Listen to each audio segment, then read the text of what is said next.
ya. Pengen lebih belajar lagi tentang Candi Suko. Ya, stay tune.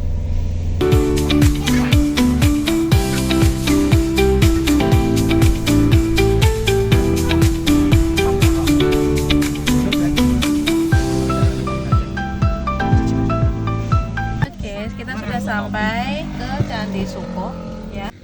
Oke guys, kita sudah sampai di kompleks Candi Suko dan bukan di sini, ini area keluarnya. Kalau area masuknya di sana ya. Oke.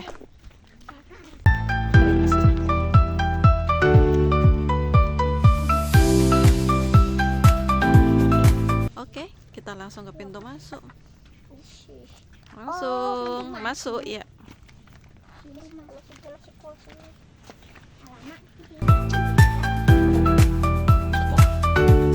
Di sini aku harus benar-benar tahu sejarahnya Candi Suko, kenapa bentuknya seperti ini, berbeda sama candi-candi di Majapahit lainnya. Tuh, dan ini sejarahnya guys, sejarah Candi Suko.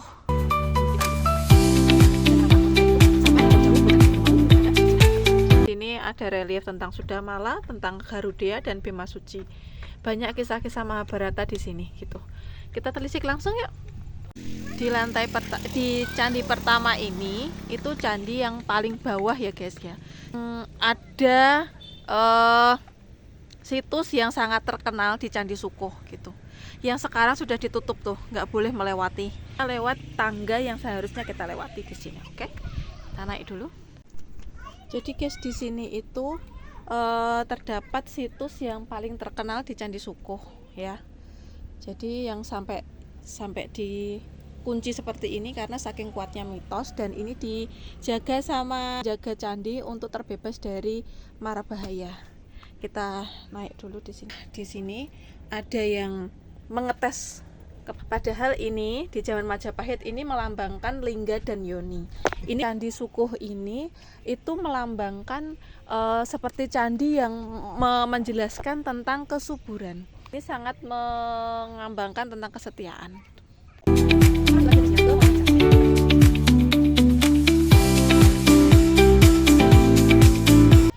Ya, yang sangat masih dijaga di sini, banyak kisahnya. Punya senjata-senjata yang cukup lengkap juga. Di sini ada payungnya, di sini ada payung, di sini ada tombak-tombaknya juga. Gitu. Di sini ada hewan sapi. Ya, di sini sapi yang bertumpuk. Di sini sapi yang bertumpuk dan gajah. Jadi ada 3 hewan di sini, kuda, sapi, dan gajah. Jadi kita langsung ke lantai 2. Ada cerita apa lagi di sana?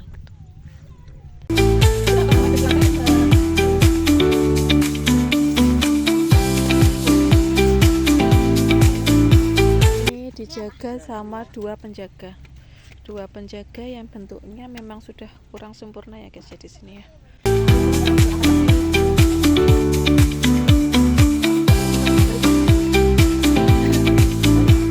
Oke, kita langsung ke sana guys. Banyak. Oke, di sini banyak relief tentang hewan guys di sini, seperti gajah, babi. Tapi dari ahli ya. Karena di sini ada tanduknya. Ini bukan babi tapi ini badak guys ya. Gitu ya. Ini gajah guys. Ini gajah. Ini merupakan kisah dari Sudamala ya. Kisah Sudamala ketika Sadewa ini meruat Durga ya. Ketika sudah diruat sama Sudamala sama Sadewa, ini dia menjadi putri yang sangat cantik. Ini Sadewa dan ini Durganya gitu. Ketika berperang, ini menjadi satu cerita. Akhirnya dia tunduk dan akhirnya disinilah akhirnya Sadewa pun bisa meruat Durga seperti itu. Arca atau relief ya, arca yang sangat dianggap mirip dengan yang ada di luar negeri gitu, patung yang ada di luar negeri, karena padahal Garuda ini merupakan salah satu kisah di Mahabharata juga, dan ini memang interpretasi dari Garuda itu sendiri seperti itu. Kura-kura di sini itu melambangkan Dewa Wisnu. Dewa Wisnu yang dari laut ya, untuk membawa air sebagai pentirtaan penyucian di sini. Jadi Dewa Wisnu itu membawa gunung dari Mahameru untuk sebagai simbol pentirtaan sebelum kita naik ke atas gitu. Jadi kalau di atas itu harus keadaan suci guys, nggak boleh sembarangan ke atas guys. Oh ini tentang peperangan guys, ini tentang peperangan. Jadi memanggil semua pasukan tuh memanggil dengan gong. Jadi di sini dipukul dengan gong. Jadi guys, Candi Sukuh, Candi Cetha dan Candi Ketek yang ada di Karanganyar ini itu merupakan candi yang dibangun ketika akhir-akhir Majapahit mau runtuh guys. Jadi dan membuat candi di sini untuk meruat seperti itu. Jadi arti dari Candi Sukuh ini memang untuk meruat guys, selain karena memang simbol kesuburan seperti itu.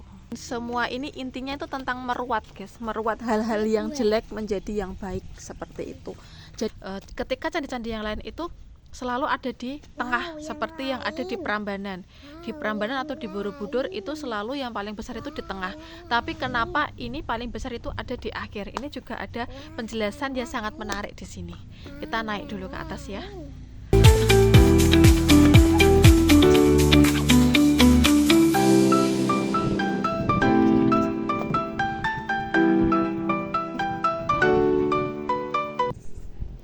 Oke guys, kita udah sampai di paling atas.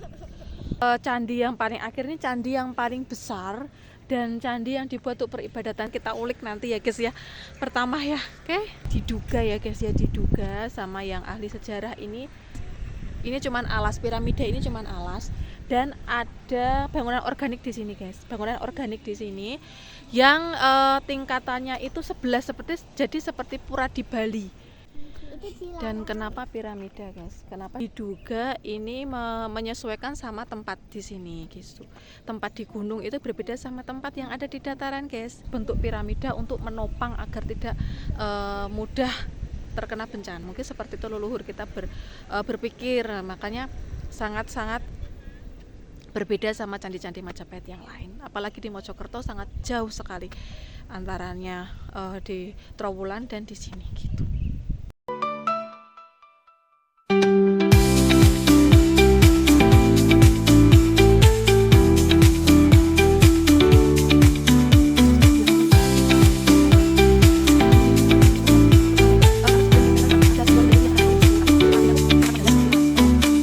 Lanjut ke tempat pembuatan senjata. Jadi di situ di zaman dulu juga ada pabrik guys, pabrik senjata itu ada. Di sini udah dikasih relief guys. Ayo kita stay tune guys.